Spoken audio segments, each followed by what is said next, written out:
us now is Brad Hamlet. He's been one of the commercial cow-calf operators from here in Montana and the North American Limousin Research Foundation. Brad, let's begin and just tell us a little bit about yourself and your operation. Well, my family came to Montana in 1860, and we're located now out of Great Falls at the landmark of Square Butte sits on our property that Charlie Russell painted many times, and it's even known as Charlie Russell Square Butte. So that's where we're located, and it's cow-calf country, yearling country, and it's on the prairie with buttes. Some incredible history, but you have a strong history in the cattle business, not just in the commercial cow-calf business. Tell us a little bit about your background in the cow-calf business. Well, over the years, like a lot of people in our area, we started with Herefords, and then we tried to cross with Black Angus. Didn't work so well, so we tried it with Red Angus. That worked good, and then my father purchased some Red Angus, registered Red Angus, and we raised them for years. And then we were a cooperator herd with the Limousin Cattle Company out of Billings for a lot of years. And we had the experience then of getting over any prejudice, because we used Gelbvieh, we used Simmental, and we used them on, we still raised purebred Reds, but then we saw what those crosses would do on Angus cattle and stuff. So then about 3 years ago, 2020, we bought a registered Red Angus herd from the Leachman family out of got it from Joe Goggins. It came from the Leachman family from Toston. Okay. So they were really a nice set of cows, and we got them home, really liked them. And a cattle buyer told us asked us if we'd be interested in participating in a test, and he said there was a cattle feeder he knew of that wanted to do a test with the Limousin. So I contacted Mark, and one thing led to another. And like I said, if you want to change the cattle business and move the needle here, you have to be willing to do some things, and taking not only our commercial cattle, red and black, but take our registered blacks and put them in a blind test where they're being bred purebred Angus, full-blood Limousin, or Limflex. That's taking your herd out of raising purebred cattle for a year. But I think it's worth it because, like I've said many times, North America is one of the largest echo grazing systems in the world, and it needs to keep the cattle on that grazing system for the benefit of the ecosystem. Mm-hmm. But as we all can see, we're getting paved over in a lot of places. There's fewer ranches. Some ranches are out of recreation only and out of production for cattle and things like that. So we need to be more efficient. If we're going to be more efficient, we have to step forward and be willing to see what can happen by doing these tests. So I thought this is a chance to participate and see if it makes a difference. I think it will give valuable data, mm-hmm. and I think your association get what needs to help you move forward as well, and I think it'll help the whole cattle industry move forward, not just one association or our ranch.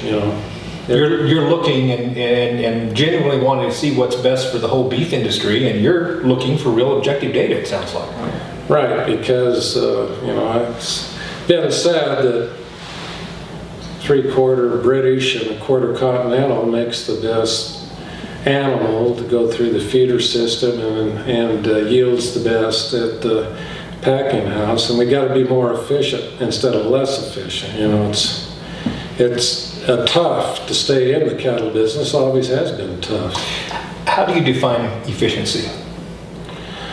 Well, I think everybody has to have cattle that fit their environment, and those cattle need to have ease of calving. They have to be able to grow good in their environment, and they have to be able to have a better animal 10 years from now than they had now, so you have to look at data. And I think you have to look at fertility in cattle and longevity in cattle and things like this, so you have an animal that can make it when it's good years and bad years. Now, our cattle, we really had a test this last year because it was the worst drought since 1961. In 1961, my dad said the grass didn't even green up, and last year was close. Had a very warm spring and winter, and then no moisture, and it got bad. Water was short, feed was short, and it was tough. So these cattle have been on an endurance run just going through that. They haven't had it easy. And, the ranchers haven't had it easy either, because it's hard to deal with that kind of scenario. Not only for you're worried about the animals, but it's just tough. Staring at a drought is not nice. It's not very fun. I'm curious, before you started this project, you've had experience with Hereford and Angus and Red Angus and Gelbvieh and several others you mentioned.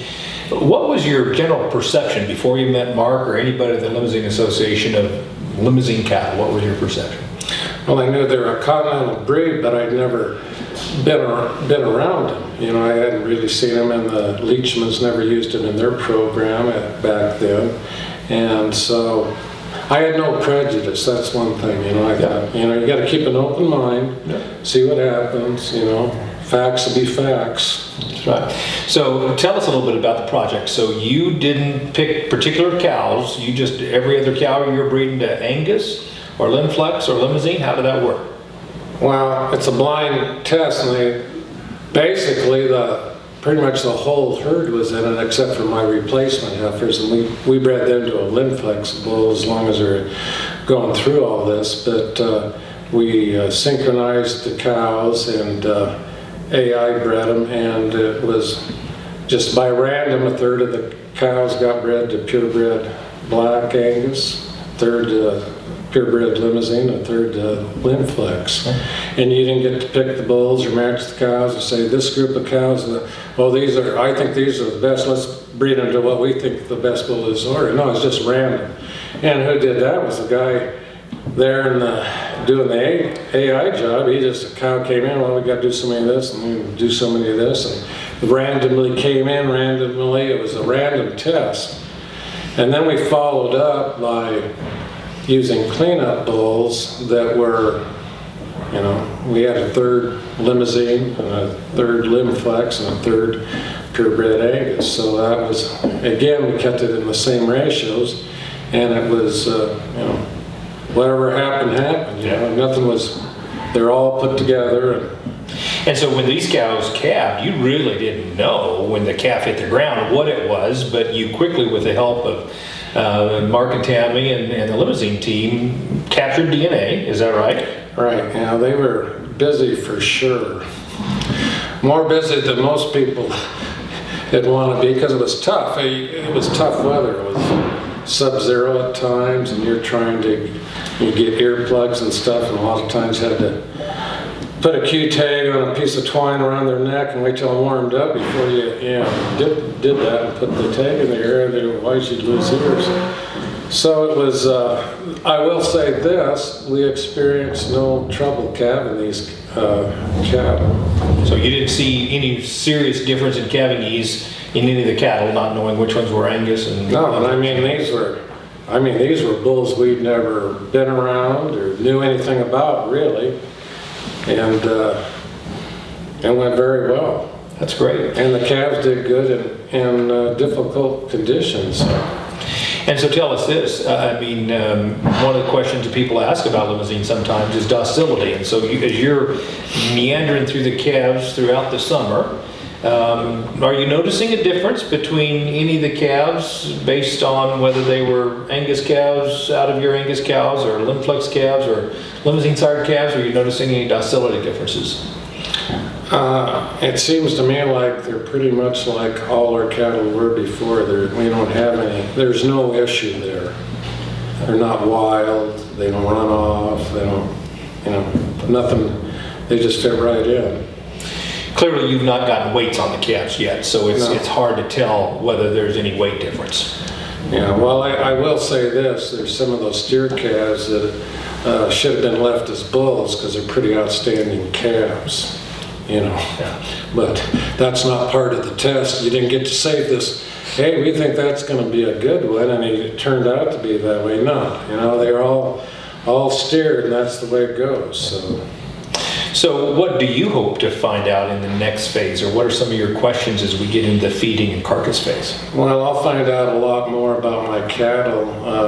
You know, they took your plugs on those. I'll know their traits, things like that. Then I'll know which calves do real good on test and how they do when they go to the packing house. So that's very valuable information for any rancher. You need to know, so if you need to make some course corrections, you can. And if you're on track, that helps you promote your herd so you can get a good price in today's market and keep animals going forward that are going to do you a good job. You mentioned the North American Limousin Foundation staff that literally were boots on the ground, Right. calving and tagging and warming calves up and mothering calves, pairing cows out. What's your general reaction or experience with the team at North American Limousin Foundation? Oh, they were great. And I mean, I don't know if they knew exactly what they were getting into, but you know, Montana handed them some harsh weather. It was no piece of cake calving at both places they went to. You know, it got better as we went along in my place, but we had some really tough weather, some severe storms and you know, sub-zero temperatures, and it wasn't easy. And but they were there, and they were there all the time. You know. What message would you have to the breeders of the North American Limousin Foundation who have invested a lot of money to carry this project out? I mean, what value do these kind of projects have to somebody like you as a commercial cow-calf operator? I think the fact that it's a true blind test is invaluable, that you can take this information and say, here it is, here's what we did, this is what happened, and people can rely on that information as being valid. Then they can make their decisions on their own. But the more information you have, the better off you're going to be in this world. And what recommendation or suggestion do you give registered seed stock producers? You've been a registered breeder before. For people watching this video who might want to say, how do we serve a commercial cow-calf producer in the year 2023 and beyond? What are you looking for from seed stock producers? Well, I think people that have, like, if you have registered Angus, whether they're red or black or whatever, you could breed them to a Limousin bull of your choice and get Limflex bulls, and those Limflex bulls are ideal for the commercial cattleman. And if they have Angus cattle, they'll fit right on there, and I think you'll get the optimum calf you can get. And it goes back to your comment about optimums and efficiency, right? Right. Hopefully keep you in business. Right, because you know, you can't make very many mistakes anymore and stay in the cattle business. I mean, weather and markets are always rule the day, especially Mother Nature, but you know, you've got to be able to plan and figure out how you're going to have the best animals possible, the most efficient for your operation, the ones that utilize the resources you have and will make you a profit every year, you know, and give you seed stock that will carry you through the next generation. It's a complex business. We thank you for both the investment of time, money, and most important, investing your trust in the North American Limousin Foundation to allow us to come in and cooperate with you. We're looking forward to the date as much as you are. Yeah, it's like I said, my cattle have been on an endurance run with the drought and a tough winter this last winter. You know, it was pretty rugged, and so I think the cattle look good. It's a good group of cattle. My cattle look more even than they when you take everything across the board, it's a nice even set of calves. It's good. They look good. Is there anything different that you're going to implement in your operation as a result of that, whether it be synchronizing your cows or doing more AI or thinking differently about genetics or information, or do you think this has caused you to think differently about your operation in any way?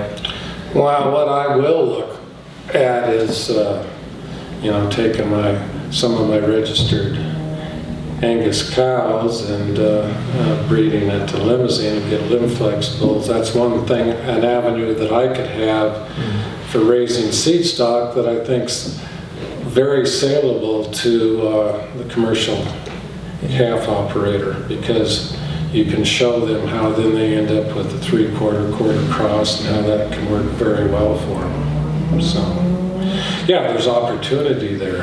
There's opportunity for a lot of people to do that. So.